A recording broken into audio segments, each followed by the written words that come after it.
মহাজনপুর মহাবিদ্যালয় কর্তৃক আয়োজিত এক কোভিড-19 মহামারীর করোনার কারণে আয়োজিত অনলাইন ক্লাসে আমার সকল ছাত্রছাত্রীকে স্বাগত জানাই। তোমরা যে যেখানেই আসো, আশা করি ভালো আছো। আমি আজকে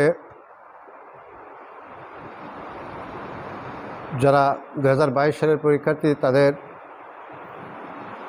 পৌরনীতি ও সুশাসন প্রথম পত্র থেকে আমরা আলোচনা করব এবং আমাদের আলোচনার বিষয় হচ্ছে আইন কি বা আইনের ধারণা, আইন কাকে বলে, আইন সম্পর্কে বিভিন্ন রাষ্ট্রবিজ্ঞানীদের সংজ্ঞা এবং আইনের সর্বাপেক্ষা বিজ্ঞানসম্মত ও গ্রহণযোগ্য সংজ্ঞাকে প্রদান করেছেন এবং আইনের উৎস সম্পর্কে, অর্থাৎ আইন কি কোন কোন উৎস থেকে আইন তৈরি হয় সেই বিষয়ে আমরা আজকে আলোচনা করব। তো তোমরা আমাদের সাথে যুক্ত হবে আশা রাখি। তো মূল যে আলোচনা সেটা হচ্ছে যে প্রথমত আইনের ধারণা, কনসেপ্ট অফ ল, অর্থাৎ আইনের ধারণা। তো আমরা সবাই সামাজিক জীব এবং সামাজিক জীব বলে সমাজে আমাদেরকে বসবাস করতে হলে কিছু নিয়মকানুন রীতিনীতি প্রভৃতির প্রতি অনুগত থাকতে হয়। আর এই অনুগতই সুশৃঙ্খল জীবন গঠনে সহায়তা করে। তো রাষ্ট্রীয় জীবনের উন্নতি ও সুশৃঙ্খলা নিশ্চিতকরণের জন্য কিছু নিয়মকানুন বিধিবিধান প্রণীত হয়, সৃষ্টি হয় আইন। ব্যক্তিগত, সামাজিক ও রাষ্ট্রীয় জীবনের প্রতি ক্ষেত্রে আমরা আইনের সাথে জড়িত। আর আইনের মূল কথা হচ্ছে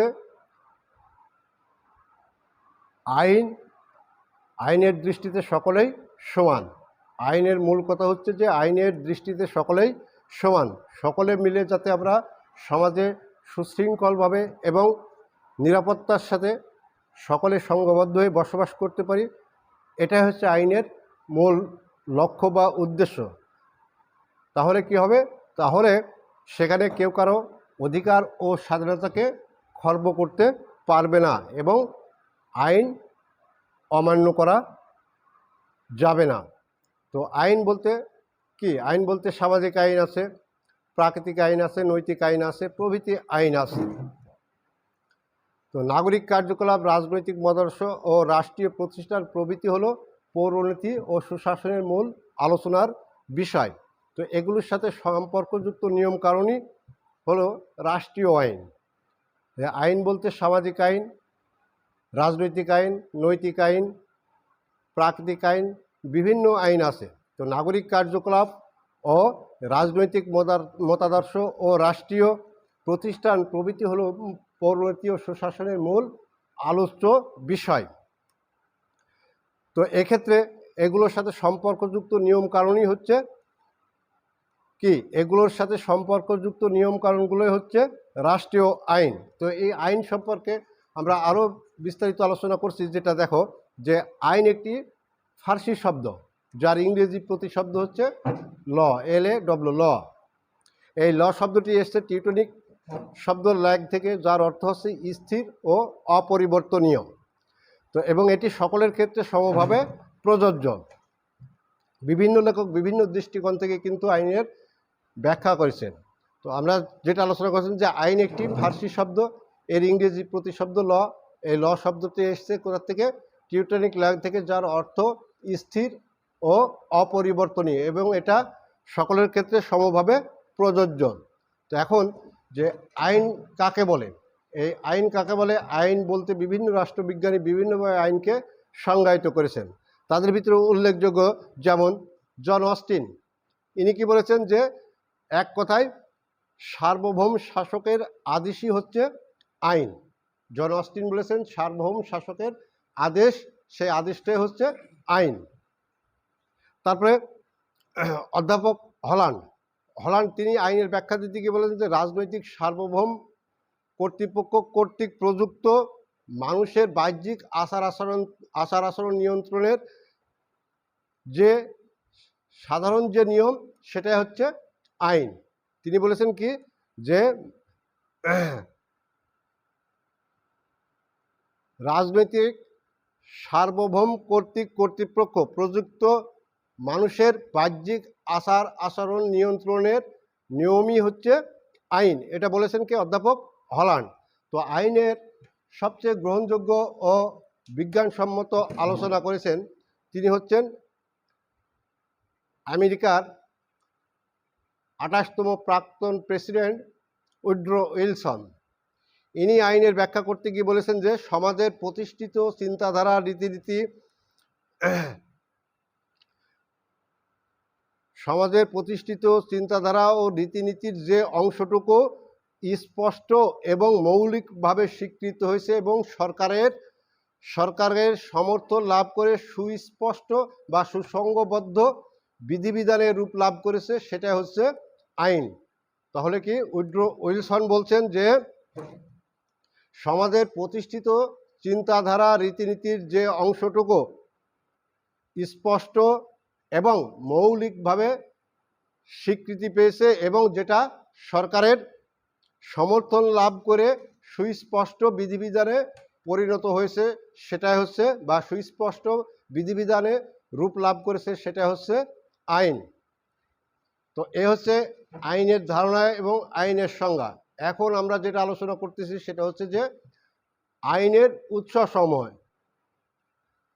আইনের বিভিন্ন উৎস আছে, তবে অধ্যাপক হল্যান্ড ইনি আইনের উৎস সম্পর্কে সর্বগ্রহণযোগ্য যে বিষয়টা উত্থাপন করেছেন, তিনার মতে আইনের উৎস হচ্ছে 6টি।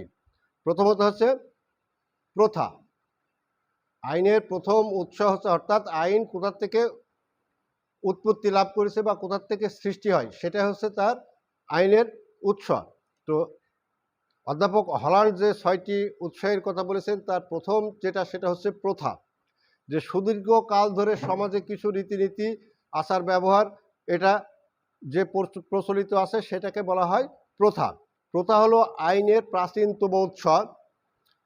কোনো এক সময় কোনো এক ব্যক্তি হয়তো বিশেষ একটি রীতিনীতি সমাজে প্রবর্তন করেছেন এবং সেই রীতিনীতি আজ অবধি সমাজের অনেকেই সেই রীতিনীতি অনুসরণ করে আসছে এবং সেটা এখন সেই প্রথাটাই আজকে আস্তে আস্তে আইনের রূপ লাভ করেছে। প্রাচীনকালে পরিবারের সঙ্গে যেমন পরিবারের গোষ্ঠীর সঙ্গে গোষ্ঠীর যে দ্বন্দ্ব বিবাদ সৃষ্টি হতো তখন কি করতেন, তখন গোষ্ঠী প্রধান পরিবার প্রধানরা তারা চিরাচরিত প্রথার উপর নির্ভর করে সেই বিবাদের মীমাংসা করতেন এবং সেগুলোই পরবর্তীতে একটি আইনে রাষ্ট্রীয় সমর্থন লাভ করে একটি আইনে পরিণত হয়েছে। যেমন ব্রিটেনের আইন কি অলিখিত আইন, এবং অলিখিত হয় সেখানে প্রথাগত আইন ও শাসনতান্ত্রিক রীতিনীতিগুলো রাষ্ট্র পরিচালনার ক্ষেত্রে বিশেষ গুরুত্বপূর্ণ বলে বিবেচিত হয় এবং এই প্রথাগত আইনই হচ্ছে ব্রিটেনের আইনের প্রধান উৎস। এরপরে কি আসছে ধর্মীয় বিধিবিধান। আইনের অধ্যাপক হল্যান্ডের যে 6টি তার ভিতরে 2 নম্বর হচ্ছে ধর্মীয় বিধিবিধান, অর্থাৎ ধর্ম থেকেও আইনের সৃষ্টি হয়। যে ধর্ম আইনের একটি অন্যতম উৎস। ধর্মীয় অনুশাসন এবং ধর্মগ্রন্থ থেকেও আইনের উৎপত্তি হয়ে থাকে।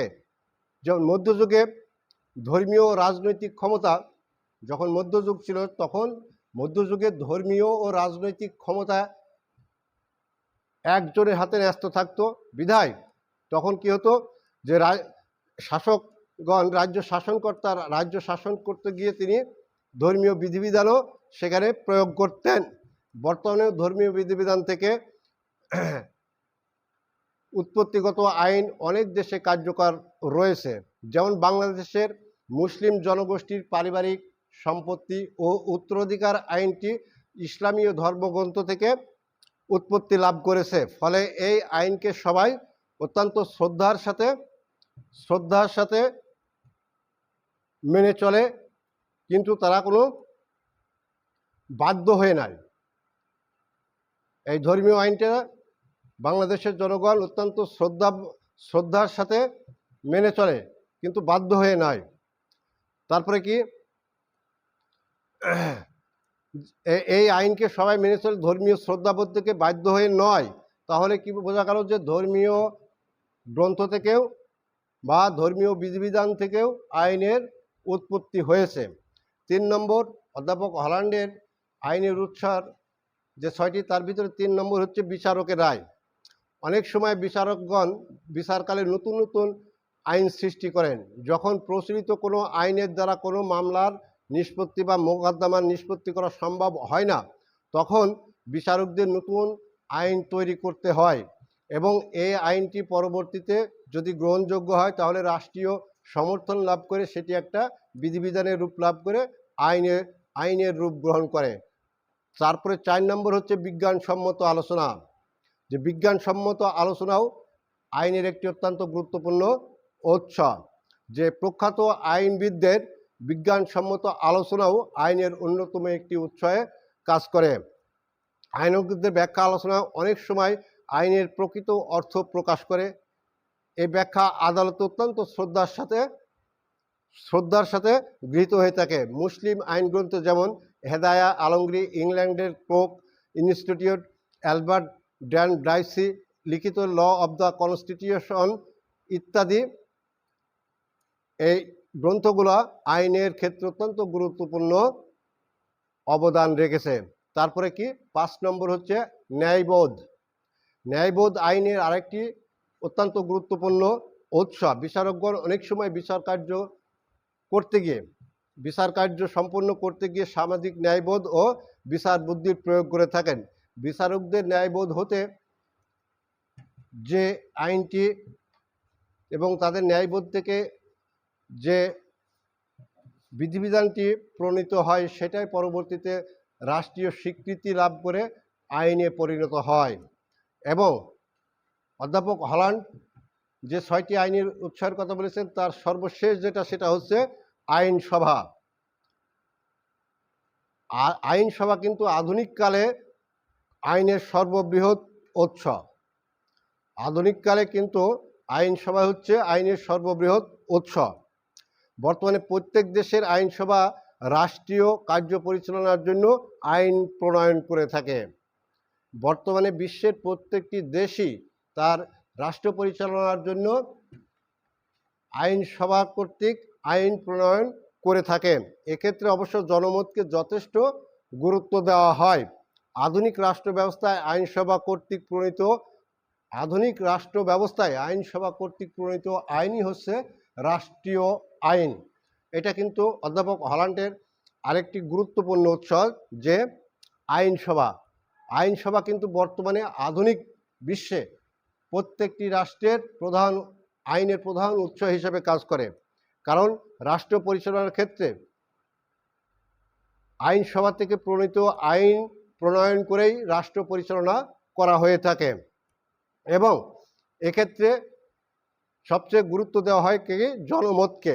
আধুনিক রাষ্ট্র ব্যবস্থায় আইনসভা থেকে প্রণীত যে আইন সেই আইনটাই হচ্ছে রাষ্ট্রীয় আইন। তাহলে আমরা কি বুঝতে পারলাম যে অধ্যাপক হল্যান্ড যে 6টি আইনের উৎস কথা বলেছেন সেটা হচ্ছে প্রথমত কি প্রথা, 2 নম্বর ধর্মীয় বিধিবিধান, 3 নম্বর বিচারকের রায়, 4 নম্বর বিজ্ঞানসম্মত আলোচনা এবং 5 নম্বর ন্যায়বোধ এবং সর্বশেষ যেটি সেটা হচ্ছে আইনসভা।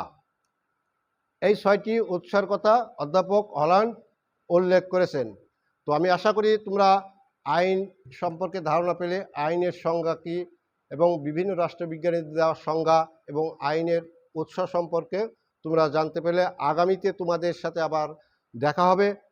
এ পর্যন্ত সবাই ভালো থেকো, সুস্থ থেকো এবং নিরাপদে থেকো। আল্লাহ হাফেজ। কয় মিনিট হইল?